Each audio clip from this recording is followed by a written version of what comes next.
Hello प्यारे बच्चों, कैसे हैं आप सभी। तो आज हम स्टार्ट करेंगे एक्सरसाइज 7 का ज्यामितीय अवधारणा का दक्षता अभ्यास या प्रोफिशिएंसी एक्सरसाइज इंग्लिश में कहते हैं इसको। ठीक है, इसमें 7A और 7B ही थी जो हम पहले ही कर चुके हैं। इसकी दक्षता अभ्यास है। वैसे जब भी दक्षता अभ्यास किसी भी एक्सरसाइज की शुरू होती है मैं आपको बताता हूँ वो आपको ही करनी होती है, लेकिन फिर भी मैं इसको करा देता हूँ। तो पहला क्वेश्चन देख लेते हैं इसमें क्या है। 3 संरेख बिंदुओं से होकर जाती हुई, क्या कह रहे हैं, 3 संरेख। संरेख मतलब जो एक रेखा में हो, एक लाइन में हो, ठीक है ना, संरेख। और कितने कितने बिंदु, संरेख बिंदु कितने, 3 संरेख बिंदु होने चाहिए। मतलब एक रेखा में ही 3 बिंदु, एक रेखा के अंदर कितने बिंदु, 3 बिंदु। देखो, 1 बिंदु, 2 बिंदु और ये 3 बिंदु। 3 संरेख बिंदुओं से होकर जाती हुई कितनी रेखाएं खींची जा सकती हैं। अब ये 3 बिंदु हमने ले लिए यहाँ पर और इससे पूछ रहे हैं कि कितनी रेखा इससे खींची जा सकती हैं, क्योंकि बिंदु कितने हैं, ये संरेख हैं। अब संरेख बिंदु हैं तो तीनों एक लाइन में हैं और तो इससे एक ही लाइन या एक ही रेखा होकर जा सकती है केवल, यही इसका आंसर हो गया। ठीक है, क्वेश्चन नंबर 2 देख लेते हैं। कागज के तल पर निम्नांकित बिंदुओं को अंकित कर स्पष्ट कीजिए। कागज के तल पर, मान लो बोर्ड ये कागज ही है हमारा, सपाट होता है ना कागज भी, प्लेन सरफेस होता है कागज का भी और बोर्ड का भी प्लेन ही है। ठीक है, तो कागज के तल पर निम्नांकित बिंदुओं को अंकित कर स्पष्ट कीजिए। बिंदु कौन से, ABCDE, मतलब सेकंड क्वेश्चन के 5 पार्ट हैं। अब पढ़ लेते हैं किसको और कैसे मानना है इस तल को, सरफेस को, इसको हमें समतल मानना है, सपाट मानना है। ठीक है, एक बिंदु से कितनी रेखाएं खींची जा सकती हैं। अब जितने भी ये क्वेश्चन आएंगे ना, 4 जैसे 5 पार्ट है इसके, तो मैं साइड में एक्सप्लेन करूंगा उसको। क्लियर, एक बिंदु से कितनी रेखाएं खींची जा सकती हैं। कितने बिंदु कह रहे हैं ये, सर एक ही बिंदु है। अब ये इससे पूछ रहे हैं कितनी रेखाएं इस बिंदु से खींची जा सकती हैं। बिल्कुल कितनी खींची जा सकती है बताओ। देखो, एक तो सर ये खींच गई, बिंदु पे ही है ना बिल्कुल ये जो रेखा जा रही है लाइन, ठीक है।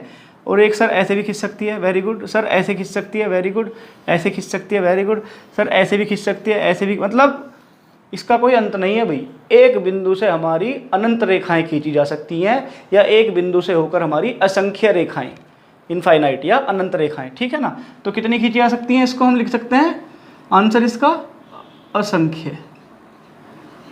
और क्यों असंख्य, वो हमने यहाँ पर समझ लिया अभी अभी। ये रहा हमारा एक बिंदु था और इस बिंदु से ही होकर ये सारी रेखाएं हमारी जा रही हैं। ठीक है, तो समझ आ गया होगा। इसको मैं रब कर देता हूँ एक बार। ठीक, अब इसका सेकंड पार्ट, बी पार्ट, 2 बिंदुओं से होकर कितनी रेखाएं खींची जा सकती हैं। अब ये पूछ रहे हैं कि किसी समतल में, कागज का तल कह रखा है ना, यानी कि कागज का तल समतल होता है, तो किसी समतल में 2 बिंदुओं से कितनी रेखाएं खींची जा सकती हैं। 2 बिंदु। अब बिंदु कितने ले लेंगे, बिंदु की संख्या हो गई सर 2, समतल में है दोनों बिंदु। अब ये पूछ रहे हैं इनसे होकर कितनी रेखाएं खींची जा सकती हैं। भाई यहाँ से आ रही थी रेखा और यहाँ को जाती जाती जाती जाती यहाँ चली गई, तो कितनी रेखाएं खींची और इन दोनों बिंदुओं को कवर भी कर दिया हमने, तो एक ही रेखा खींची ना, वेरी गुड। तो इसका आंसर क्या हो जाएगा, 2 बिंदुओं से होकर किसी समतल में सर एक ही रेखा या एक ही लाइन हमारी खींची जा सकती है। गुड। क्वेश्चन नंबर 3 देख लेते हैं या इसका सी पार्ट देख लेते हैं सेकंड का। 3 बिंदु जो संरेख नहीं है, 3 बिंदु जो संरेख नहीं है, बस इन्हीं पे ध्यान देना है भाई। संरेख असंरेख जो भी है, संरेख मतलब एक ही रेखा में, संरेख मतलब एक ही लाइन में, एक ही रेखा में। कितने बिंदु कह रहे हैं, 3 बिंदु जो संरेख नहीं है। ध्यान रखना, जो संरेख नहीं है, यानी कि 3 ऐसे बिंदु लेंगे जो एक रेखा में ना हो। में से 2-2 बिंदुओं से कितनी रेखाएं खींची जा सकती हैं। भाई 3 बिंदु ले लेंगे सबसे पहले। मान लो एक बिंदु यहाँ ले लिया, एक यहाँ ले लिया, एक यहाँ ले लिया। अब तुम मुझे बता दो 3 बिंदु क्या ये एक रेखा में हो सकते हैं, नहीं सर। एक यहाँ है, एक यहाँ है, एक यहाँ है। तो अब ये पूछ रहे हैं इनमें से, इन तीनों में से 2-2 बिंदुओं से कितनी रेखाएं खींची जा सकती हैं। भाई 2 बिंदुओं से, मान लो इसको और इसको अगर हम मिला दें, एक तो इससे खींच गई, अब इसको और इससे मिला दें और इसको और इससे मिला दें हम। ठीक है, तो क्या कह रहे हैं, ये 3 बिंदुओं से कितनी रेखाएं खींची जा सकती हैं, 2-2 बिंदुओं से कितनी रेखाएं, 3 रेखाएं, एक ये वाली, एक ये वाली और एक ये वाली। तो कितना आ जाएगा इसका आंसर, सर 3 रेखाएं खींची जा सकती हैं। क्लियर है, वेरी गुड। अब इसका क्या 4th पार्ट या इसका डी पार्ट देख लेते हैं। डी पार्ट में क्या करेंगे, 4 बिंदु जिनमें कोई 3 संरेख नहीं है। 4 बिंदु ऐसे जिनमें से कोई 3 संरेख नहीं है। तो 4 बिंदु ऐसे ले लो कि भाई 3 तो उनमें संरेख बिल्कुल हो ही ना। एक यहाँ ले लिया, एक ऐसे यहाँ पे ले लो, एक यहाँ ले लो और एक हम यहाँ ले सकते हैं। अब दिख रहा है ना, भाई दो तो इसमें संरेख हो सकते हैं, चलो ये मान लिया ये संरेख हो सकता है, ये इसके साथ संरेख, ये इसके साथ, ये इसके साथ, लेकिन 3 संरेख नहीं होने चाहिए। इन्होंने शर्त रखी है क्वेश्चन में कि 4 बिंदु ऐसे ले लो जिनमें कोई 3 संरेख ना हो। देख लो इनमें कोई भी 3 आप संरेख नहीं कह सकते, 2 तो कह सकते हो, है ना, लेकिन 3 के लिए उसने सख्त मना किया है कि 3 नहीं होने चाहिए। अब इसमें से कह रहे हैं में से 2-2 बिंदुओं से कितनी रेखाएं खींची जा सकती हैं। सबसे पहले हमने सर 4 बिंदु ले लिए जिसमें से 3 हमारे एक रेखा में ना हो, 2 हो सकते हैं, ठीक है। तो जैसे ये एक रेखा में दिख रहा है ना, मैं भाई एक हिस्से खींच ली। अब ये कह रहे हैं 2-2 से कितने रेखाएं खींची जा सकती हैं, में से इन चारों में से 2-2 बिंदुओं से कितनी रेखाएं खींची जा सकती हैं। एक बिंदु ये था, एक बिंदु ये था, तो इन दोनों से एक खिंच गई, अब इन दोनों से एक खिंच गई, अब इन दोनों से, इससे और इससे एक खिंच गई, अब इन दोनों से एक खिंच गई, लेकिन अभी पूरा नहीं हुआ, ठीक है। क्या कह रहे हैं, इनमें से 2-2 बिंदुओं से कितनी रेखाएं खींची जा सकती हैं, 2-2 बिंदुओं से। भाई क्या इससे और खींच सकती है, हाँ, इससे ये वाला बिंदु, इस वाले और इस वाले से एक और खिंच गई ना, 2-2। अब इस वाले से और इस वाले से ये एक खिंच गई, क्लियर। तो कितनी रेखाएं खिंच गई हमारी कुल, देखो आप, 1 2 3 4 और एक ये 5 वाले और एक ये 6, क्लियर है। तो कितनी रेखाएं खींची जा सकती हैं, 6 रेखाएं खींची जा सकती हैं। 6 को इसमें ऐसे लिख लो 6 बना के, क्लियर है, या 6 वैसे भी लिख सकते हैं, हिंदी में भी 6, ठीक है। अब क्वेश्चन नंबर इसका ई पार्ट है सेकंड का, 5 बिंदुओं जिनमें कोई 3 संरेख नहीं है। इसमें भी फिर से वही है, इसमें 4 बिंदु थे जिनमें से 3 संरेख नहीं थे। अब इसमें कह रहे हैं 5 बिंदु जिनमें 3 संरेख नहीं है। तो 5 बिंदु ले लो, एक सर यहाँ ले लो, एक ऐसे ले लो, एक सर यहाँ ले लो, 3 हो गए, एक यहाँ ले लो सर, और एक ये ऐसे यहाँ ले लो, ठीक है ना। अब क्या कह रहे हैं इसमें, 5 बिंदु जिनमें 3 संरेख नहीं है। भाई 3 रेखा में नहीं आने चाहिए, 2 चाहे भले ही आ जाए, दूसरा चाहे हम यहाँ पे ले सकते हैं, और ये वाला भी हम यहाँ ले सकते हैं, क्लियर। 5 बिंदु दिख रहे हैं ना आपको, देखो अगर नहीं दिख रहे तो मैं बता दूं, एक ये लिया है मैंने, एक ये लिया है, एक ये लिया है, एक ये 5 बिंदु मैंने ले लिए। और ये कह रहे हैं जिनमें से 3 संरेख नहीं है, 3 एक रेखा में नहीं होने चाहिए। जैसे 2 तो लग रहे हैं आपको कि हाँ इससे मिलाएंगे तो एक रेखा में आ गए, ये 2 एक रेखा में आ गए, लेकिन 3 नहीं आएंगे कोई से भी ऐसे। अब फिर से इनमें क्या कह रहे हैं, में से 2-2 बिंदुओं से कितनी रेखाएं खींची जा सकती है। इनमें से 2-2 बिंदुओं से कितनी रेखाएं खींची जा सकती हैं, ठीक है। देखो इससे और इससे कितनी खिंच जाएंगी सर, इससे और इससे पहले एक खिंच गई, इन दोनों से एक काम खत्म हो गया। अब इसका और इसका सर, इन दोनों से भी एक खिंच गई। अब इससे और इससे, इन दोनों से भी एक खिंच गई। इससे और इससे, इन दोनों से भी एक खिंच गई। इससे और इससे, इन दोनों से भी एक खिंच गई, ठीक है। लेकिन अभी तो जो हमारे नियरेस्ट एडजेसेंट वाले थे, जो बिल्कुल समीप वाले थे एकदम, उनसे हमने खींची है। लेकिन अगर हम देखें इससे और इससे भी तो खिंच जाएगी एक, है ना, 2 बिंदुओं को मिलेकर तो खींचनी है। हाँ सर, लो इससे भी खिंच गई। इसी तरह से इस वाले से ही और इससे भी खिंच सकती है, वेरी गुड, ये लो सर, ये भी खिंच गई, ठीक है। इस वाले से ये वाली खिंच सकती है, हाँ सर, ये लो सर खिंच गई, ठीक। इस वाले से ये वाली खिंच सकती है, वेरी गुड, खिंच गई। और ये वाले से ये वाली खिंच सकती है, ठीक है। तो अब गिन लो टोटल कितनी हो गई भाई, कितनी रेखाएं खिंच गई 2-2 बिंदुओं से होकर, 1 2 3 4 5 तो यही होगी बाहर वाली।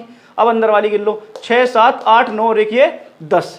तो कुल कितनी रेखाएं खिंच सकती हैं भाई सर, 10 रेखाएं खिंच सकती हैं 2-2 बिंदुओं से होकर। किसमें, 5 बिंदु जिसमें हो, 5 बिंदु जिनमें कोई 3 संरेख नहीं है, में से 2-2 बिंदुओं से 10 रेखाएं खींची जा सकती हैं, कुछ इस तरह से, क्लियर है ना। तो पहला क्वेश्चन और दूसरा क्वेश्चन कंप्लीट हो गया। अब तीसरा क्वेश्चन लिखता हूं, तब तक आप इसे एक बार चेक कर लो। और कोई डाउट हो तो मैं पहले ही बता चुका हूं, कमेंट बॉक्स में आप मुझे कमेंट कर सकते हैं। मैंने वहां पर अपना डिस्क्रिप्शन बॉक्स में मैंने नंबर भी छोड़ा हुआ है, अपना व्हाट्सएप नंबर, आप मुझे उस पर व्हाट्सएप भी कर सकते हैं अगर किसी भी क्वेश्चन में आपको कोई डाउट हो, क्लियर। तो क्वेश्चन नंबर मैं 3 लिख देता हूं, तब तक आप इसको चेक कर लो अच्छे से। देखो बच्चों, क्वेश्चन नंबर 3 देख लो।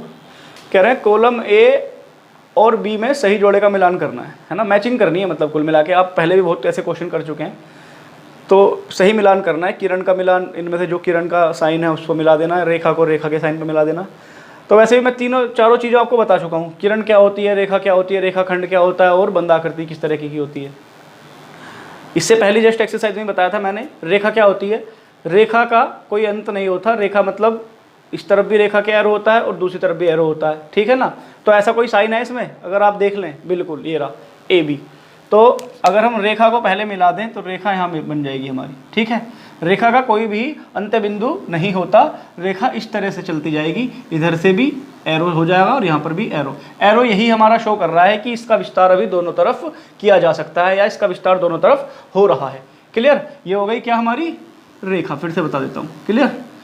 ठीक, किरण रह गया था पहले। तो किरण में मैंने बताया था किरण का एक अंत्य बिंदु या निगमन बिंदु होता है एक तरफ, जैसे यहाँ से स्टार्ट हुई और इधर, ठीक है, तो यहाँ से इस तरफ नहीं जाएगी ये, इधर से लेफ्ट नहीं जाएगी, ये इसका अंत्य बिंदु या निगमन पॉइंट है, ठीक है ना, निगमन बिंदु है, तो इस तरफ ही जाएगी राइट में और इस तरफ इसका एरो लगा देंगे। एरो क्या शो कर रहा है? एरो यही बता रहा है कि इसका विस्तार आगे और भी किया जा सकता है या हो रहा है। तो ऐसा कोई सिंबल है? जी हाँ सर, ये रहा AB। तो किरण का क्या हो गया? ये किरण को शो कर रहा है ये वाला, ठीक है ना। अब रेखाखंड, रेखाखंड मैंने आपको बताया ही था। रेखाखंड क्या होता है भाई?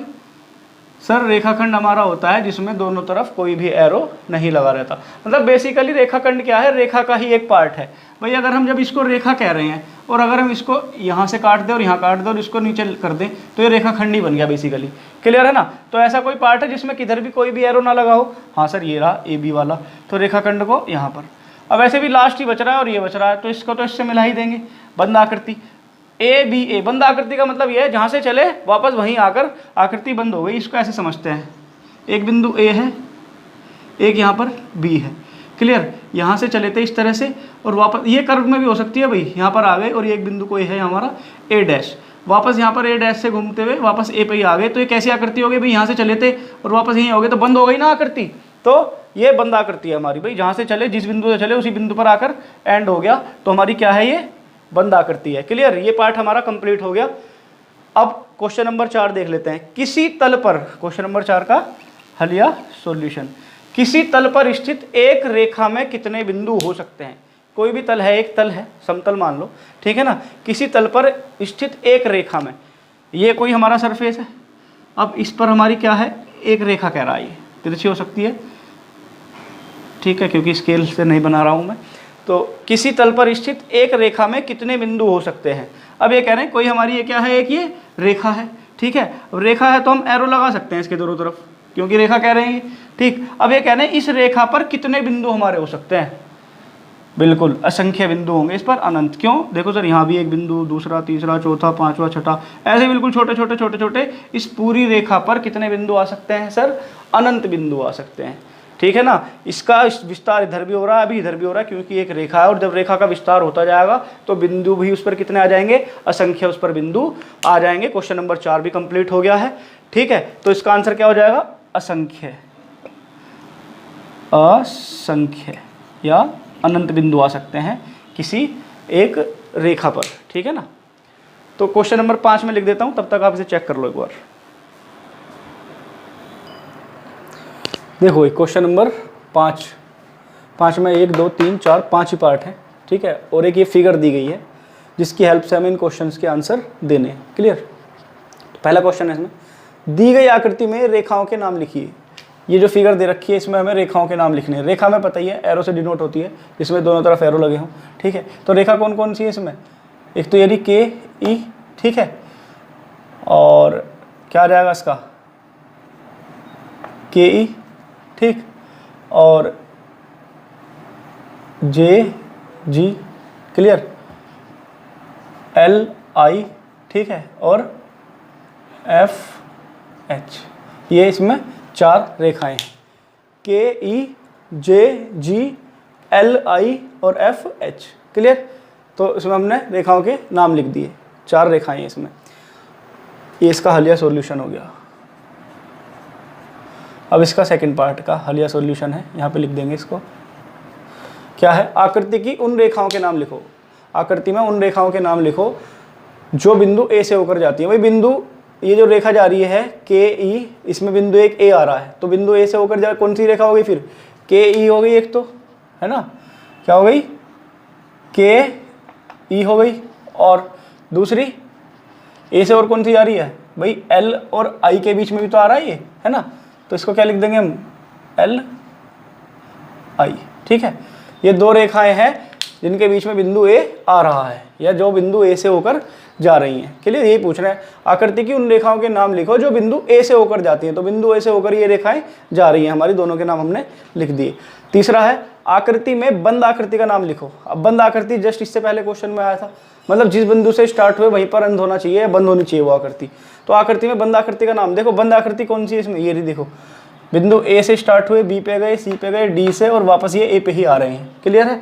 तो कौन सी आकृति हो गई इसमें, बंद।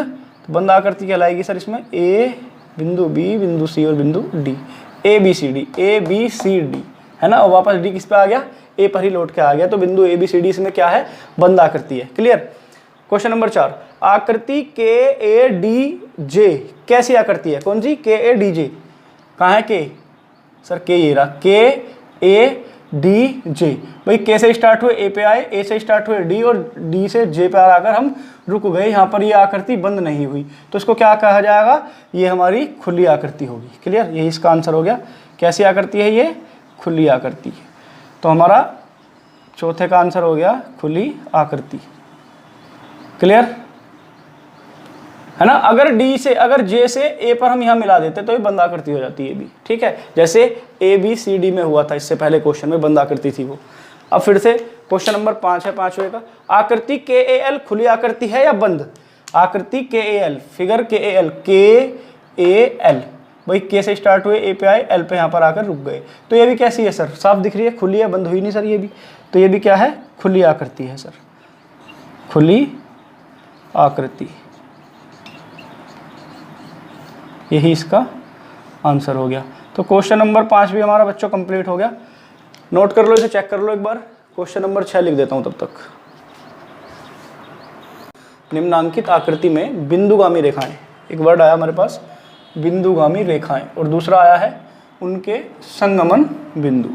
दो चीज है बस, और उससे तीनों क्वेश्चन ये सोल्व हो जाएंगे अगर इन दोनों चीजों को समझ लेते हैं। सबसे पहले बिंदुगामी रेखाएं, बिंदुगामी रेखाएं वो रेखाएं होती हैं जब किसी बिंदु को 3 या 3 से अधिक रेखाएं इंटरसेक्ट कटे या काटे उनको। किसी बिंदु को 3 या 3 से अधिक, दो में काम नहीं चलेगा, इसकी शर्त यही है बिंदुगामी होने की। उन रेखाओं को ही हम बिंदुगामी रेखाएं कहेंगे जो किसी एक बिंदु को 3 रेखाएं काट रही हो या फिर 3 से ज्यादा हो, उस बिंदु का कहेंगे बिंदुगामी रेखाएं, उन रेखाएं को। और जिस बिंदु पर काटेंगी उस बिंदु को ही हम क्या कहेंगे, संगमन बिंदु। क्लियर है? तो इतनी सी चीज थी इसमें। अब पहला क्वेश्चन देख लेते हैं। पार्श्व आकृति में बिंदुगामी रेखाएं, फिर से आया, देखो पहले क्वेश्चन में क्या आ गया, पार्श्व। पार्श्व मतलब जो पास में चित्र हमारे दिया गया है, जो फिगर बनी हुई है हमारी, ये चित्र देख के इन तीनों के क्वेश्चन के आंसर हमें लगाने हैं। क्लियर है? तो क्या कह रहे हैं, पार्श्व आकृति में बिंदुगामी रेखाएं और उनके संगमन बिंदु लिखिए। तो बिंदुगामी रेखाएं मैंने आपको बताया, जिस पॉइंट पर 3 रेखाएं या 3 से अधिक रेखाएं होकर जाएंगी जिस बिंदु से, वो रेखाएं क्या कहलाएंगी, हमारी बिंदुगामी रेखाएं। तो देखो अब हमें कौन सी दिख रही है सर, हमें ये वाला पॉइंट दिख रहा है, इस पॉइंट से हमारी 3 रेखाएं होकर जाकर दिख रही हैं हमें। कौन कौन सी, देखो, और ये जो बिंदु है, इस बिंदु हम क्या कहेंगे, संगमन बिंदु। क्यों? क्योंकि आई रेखा है इस पर 1, क्यू रेखा है इस पे 2 और एन रेखा है इस पे 3। तो हमने यही पढ़ा, बिंदुगामी होने की शर्त क्या है, 3 या 3 से अधिक रेखाएं जब किसी एक बिंदु से होकर जाएंगी या किसी एक पॉइंट से होकर के जब तीनों रेखाएं जाएंगी, 3 से अधिक जाएंगी, तो उस बिंदु को क्या कहेंगे हम, संगमन बिंदु कहलाएगा। तो ए क्या है यहाँ पर, संगमन बिंदु। और जो ये रेखाएं हैं आई, क्यू और ये एन, ये कौन सी रेखाएं कहलाएंगी, बिंदुगामी रेखाएं। तो क्या बताएंगे हम इसमें, पार्श्व आकृति में बिंदुगामी रेखाएं। तो बिंदुगामी रेखाएं हम क्या लिख रहे हैं, इसका आंसर इसमें हो जाएंगे हमारी बिंदुगामी रेखाएं हैं, एन हो जाएगी और क्यू हो जाएगी, एन हो गया, क्यू हो गया और आई हो जाएगी। 3 रेखाएं हो गई ना, ठीक है। और ये कह रहे हैं इनके संगमन बिंदु। संगमन बिंदु कौन सा होगा, ए, जिस बिंदु से होकर के तीनों रेखाएं ये जा रही हैं। तो संगमन बिंदु में आंसर क्या आ गया, ए। क्लियर है? ये तीनों एन, क्यू और आई क्या है, बिंदुगामी रेखाएं हैं, और ए क्या है, संगमन बिंदु। कन्वर्जेंस पॉइंट भी इसको हम कह सकते हैं, ए को इंग्लिश में। क्लियर है? अब दूसरा क्वेश्चन, पार्श्व चित्र में ए एफ बी में खुली आकृति है या बंद। ए एफ बी को पूछ रहा है, इस चित्र में ए एफ बी को पूछ रहा है। अच्छा, अभी पहले वाले क्वेश्चन में ये तो सिर्फ ऊपर की बात हुई, अभी पहला क्वेश्चन कंप्लीट नहीं हुआ। इसमें क्या है, दूसरा भी है इसमें, ये देखो बी वाला जो पॉइंट है, बी पर, बी पॉइंट क्या होगा, संगमन बिंदु। तो इसमें टोटल पूछ रहा था, इस पूरे चित्र में बिंदुगामी रेखाएं और उनके संगमन बिंदु। तो ये तो केवल इस वाले के लिए है ऊपर, इसमें अभी और भी है, ठीक है, इसका आंसर क्या होएगा इसमें, देखो इससे कौन कौन सी रेखाएं जा रही है इस बिंदु से, एक तो जा रही है सर ये M वाली, ठीक है, इसको मैं यहाँ लिख रहा हूँ, इधर लिख देता हूँ, क्या है बिंदुगामी रेखाएं M है, क्लियर। दूसरी क्या है सर P भी है, P, क्लियर, और क्या है एक T है, सही, और दूसरी क्या है एक और Q इसमें भी आ रही है, फिर से ये वाली जो ऊपर जा रही है यहाँ से जा रही है ना। तो इसमें कितनी है बिंदुगामी रेखाएं हमारी, 4 हैं, देखो 4 पॉइंट निकल रहे हैं, 1 2 3 4, एक तो ये जा रही Q, एक ये रही M, एक ये रही P और एक ये रही Q, क्लियर, एक ये रही T लास्ट में, ठीक है। तो इस वाले में हमारी 4 हैं बिंदुगामी रेखाएं M P T Q, और इनका संगमन बिंदु क्या होगा, B होगा संगमन बिंदु, संगमन बिंदु क्या हो गया B। तो ये फर्स्ट वाले का आंसर ये है, इसमें ऊपर वाले क्या है हमारे बिंदुगामी रेखाएं और B पॉइंट क्या है इसमें संगमन बिंदु, और इस वाले में N Q I थे हमारे बिंदुगामी रेखाएं और A क्या था हमारा ये संगमन बिंदु। तो A का आंसर पूरा हो गया कंप्लीट। अब देख लेते हैं क्वेश्चन नंबर 2। पार्श्व चित्र में, मतलब पास में जो दिया गया चित्र है इसी में ही AFB में खुली आकृति, क्या खुली आकृति है या बंद है, AFB को बताना है। A कहाँ है, A F और B कहाँ है, ये रहा। तो देखो ये आकृति के बारे में पूछ रहे हैं, ये और देखो ये, देख के पता चल गया होगा आपको भाई A F और B बंद आकृति है पूरी। तो इसका क्या आ गया आंसर सर, ये हमारी बंद आकृति है, क्लियर है, क्लोज है, क्लोज फिगर है ये, ठीक है। नंबर 3, पार्श्व चित्र में, फिर से पास वाले चित्र में किसकी बात कर रहे हैं, FD D' P कैसा क्षेत्र है और यह खुली आकृति है या बंद। फिर से ये बताना है खुली आकृति है या बंद है, FD D' P। तो देख लेते हैं सबसे पहले F कहाँ है, F ये रहा F, और D कहाँ है, D' P। ये देखो यहाँ से चले F D पर आए, D से चले D' पर आए और यहाँ P पर आकर यहाँ रुक गई, यहाँ तक है। अगर ये यहाँ तक यूं हो जाती तो बंद हो जाती। तो फिलहाल क्या कहेंगे हमारी इसको, FD D' P खुली आकृति है, कैसी है, खुली आकृति है, क्लियर है। तो बच्चों एक्सरसाइज 7 का ज्यामितीय अवधारणा या कंसेप्ट ऑफ ज्योमेट्री का दक्षता अभ्यास या प्रोफिशिएंसी एक्सरसाइज भी दी एंड हो गई है। अब नेक्स्ट चैप्टर में मिलेंगे। इस एक्सरसाइज से संबंधित या अब तक जितनी मैंने एक्सरसाइज कराई हैं, जो मेरे चैनल पे मेरी जितनी भी एक्सरसाइज मैंने कराई हैं क्लास 6 से संबंधित, कोई भी इससे रिलेटेड कोई भी क्वेश्चन हो, कोई भी क्वेरी हो, ठीक है, तो मैंने डिस्क्रिप्शन बॉक्स में अपना नंबर छोड़ा हुआ है, उस नंबर पर आप मुझे व्हाट्सएप या कॉल करके अगर कोई भी समस्या है आप मुझसे पूछ सकते हैं। तो एक्सरसाइज 7 भी आज दी एंड। धन्यवाद।